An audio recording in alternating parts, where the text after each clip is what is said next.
Morning guys. Guys, magluluto tayo ng sweet and sour na isda.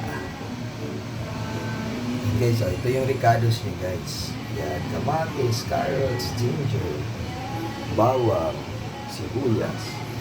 Hindi kasi ko nakabili ng bell pepper guys. Siling pahabahan na lang. Yan. Galunggong escabeche. Sweet and sour galunggong. Hindi natin yun guys. See you guys. Ito na yun guys. Pinigisa na natin mga ricados. Yung kamatis, carrots, yung papa, sibuyas at bawang. Tapos, inaalan natin yung apple guys. Yung half cook na rin yung luto natin guys. Yung mga ricados.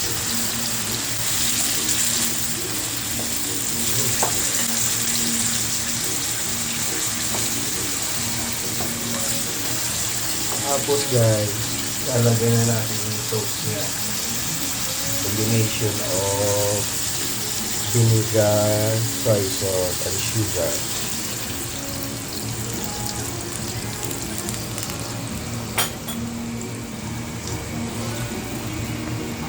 Tapos, baban muna natin guys. Lutuin natin 14 minutes yung mix. Fresh and tasty.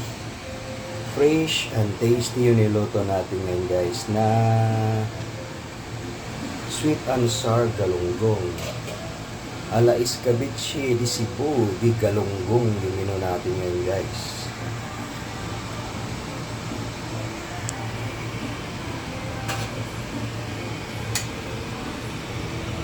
Okay, so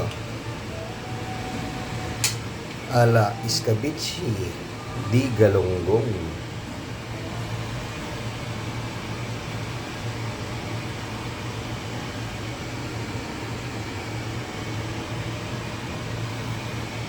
Alright guys, see you in kainan.